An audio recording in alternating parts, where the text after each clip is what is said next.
এখন আর একটা ল্যান্ডস্কেপ শুরু করলাম। আগে আকাশটাকে আমি এখন ভিজিয়ে নিচ্ছি।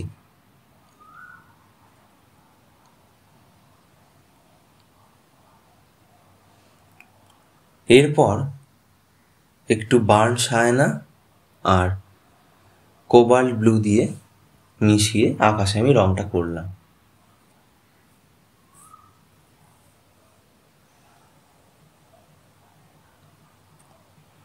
এটার পর এখানে আমি অরেঞ্জ কালার দিয়ে এই জায়গাটা করে নিচ্ছি। যে জায়গাগুলো আমার মনে হবে যে একটু ডার্ক শেডের দরকার, সেগুলো আমি ভেজা ভেজা অবস্থাতেই করে নেব।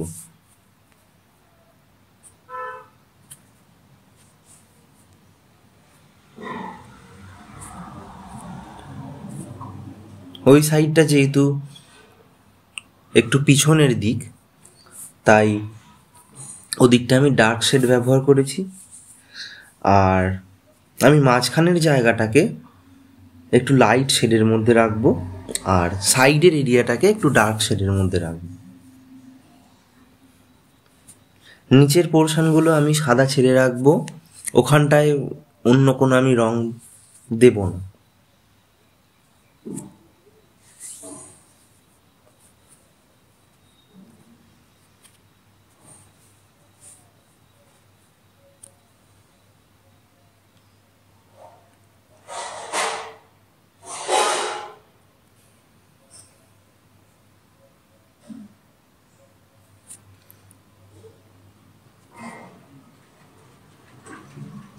এবার এই বাড়ির যে চালটা সেটা রং করে নিচ্ছি।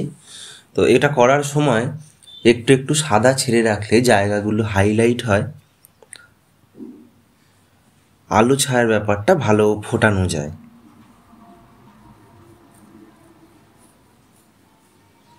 বাড়ির এই সাইডটা আমি একটু লাইট শেডের মধ্যে রাখবো, কারণ এদিকটা আমি দেখাতে চাইছি বা এই দিকটা থেকে আলোটা আসছে, এটা যাতে হয়।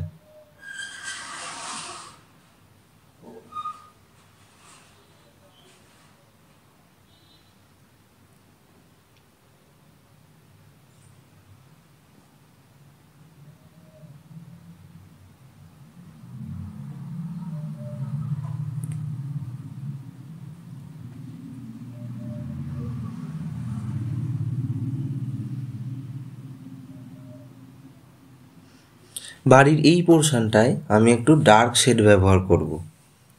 যেহেতু আমার আলোটা ওই দিক থেকে আসছে, তাই এই পাশটায় তুলনামূলক ডার্ক কালার আমি ব্যবহার করব। তো যে দিকটা আমি ডার্ক ব্যবহার করব, সেক্ষেত্রে আমাকে যে রঙটা মোটা করে দিতে হবে এমন কোনো ব্যাপার নেই, কারণ জল রঙে সবসময় রং পাতলা করে ব্যবহার করতে হবে।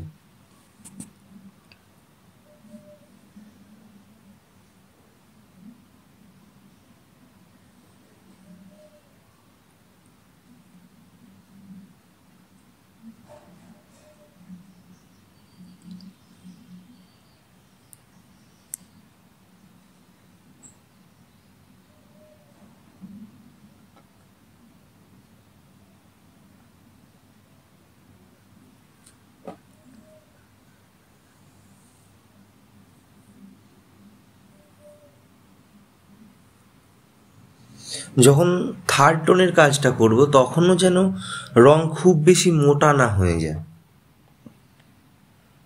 এই ব্যাপারগুলো আমাদের খেয়াল রাখতে হবে।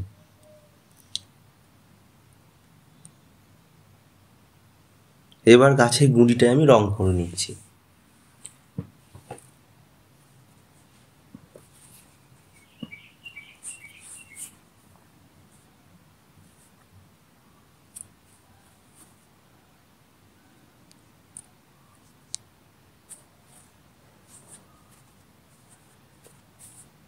গাছের পাতার যে যে পোর্শনগুলোয় আমি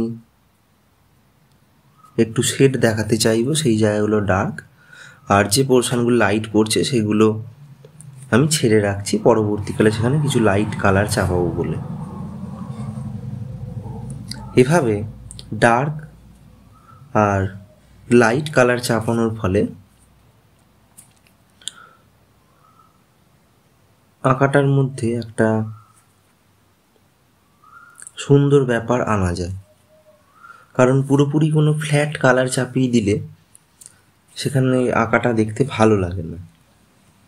আর এছাড়াও আমরা যখন কোনো কিছু দেখি সেক্ষেত্রে পুরো যে একটা ফ্ল্যাট কালার তো থাকে না, তার একটা পোর্শন থাকে একটু ডার্কের মধ্যে, একটা পোর্শনে লাইট পড়ে, সেই জায়গাটা একটু ফেড হয়। তো আমরা যেরকম যা দেখি সেগুলোকেই আমরা আঁকার মধ্যে ফুটিয়ে তোলার চেষ্টা করি। আর জল রঙে গাছটা আমি যদি রাফে বেশ কয়েকবার প্র্যাকটিস করি, বিভিন্ন কালারের বিভিন্ন শেডের আমি যদি গাছ প্র্যাকটিস করে নিই, তাহলে সেটা খুব সুবিধাজনক। কারণ এই গাছ করার মধ্যে দিয়ে আমরা বিভিন্ন রকম কালারের যে মিক্সিংটা হয় সেটা খুব ভালোভাবে শিখে নিতে পারবো।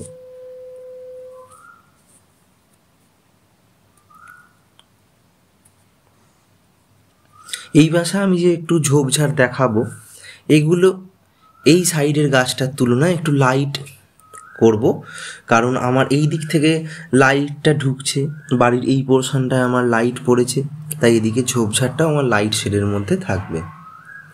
ওই পাশের গাছটার মতো অতটা ডার্ক হবে না।